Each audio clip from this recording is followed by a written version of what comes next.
उसने दीवार की तरफ रुख मोड़ा और तेजी से कपड़े पहनने लगी। हाँ हाँ भाई, हो जाएगा। मेरी सांसें अभी भी बेतरतीब थी। फिर मैं पैसे लेने कब आऊं? दुपट्टे से उसने मुंह पोंछा और फिर झटक कर लपेट लिया।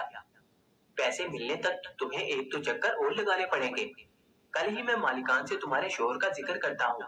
मैंने शर्ट के बटन लगाए, हाथों से बाल संवारे और दफ्तर के पीछे रिटायरिंग रूम से बाहर एहतियात के तौर पर एक तायराना नजर दौड़ाने लगा। वैसे तो दफ्तर का चौकीदार मुझसे चाय पानी के पैसे लेकर मेरा खैरख्वाह ही था, लेकिन मैं किसी मुश्किल में नहीं पड़ना चाहता था।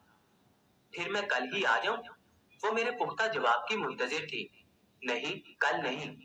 मैं हर रोज यहाँ आने का रिस्क नहीं ले सकता था, इसलिए बस आ भर कर रह गया। हाय, गरीबों को भी कैसे कैसे लाल मिल जाते हैं। मैं नजरों से उसके जिस्म के पीछू हम को तोलने लगा। अरे सुनो, तुमने शलवार उल्टी पहनी है। वो चौंक कर अपनी टांगों की तरफ झुकी और खज्जल हो गई। इसे उतार कर सीधी पहन लो। मैं चलता हूँ। मेरे 5 मिनट बाद तुम भी पिछले दरवाजे से निकल जाना। और हाँ, एहतियात से जाना, कोई देख ना ले तुम्हें यहाँ। जैमल खान 4 साल से हमारी फैक्ट्री में रात का चौकीदार था। 2 महीने पहले डाकुओं के साथ मुजाहिमत के दौरान उसे टांग पर गोली लगी और अब बिस्तर पर लाचार पड़ा था। फैक्ट्री के मालिकान उसकी अमदाद के लिए 50,000 रुपए देने का ऐलान करके भूल चुके थे। उसकी बीवी इसी सिलसिले में बार बार चक्कर लगा रही थी। मैंने उसकी मदद करने का फैसला किया और छुट्टी के बाद शाम को उसे फैक्ट्री आने का इशारा दिया। उमर, उमर। अपार्टमेंट की सीढ़ियां चढ़ते हुए अकब से मुझे अपनी बीवी की आवाज आई। उसके और मेरे घर आने का वक्त एक ही था। वो एक छोटे बैंक में क्लर्क थी। एक खुशखबरी है उमर। वो तेजी से ऊपर आ रही थी।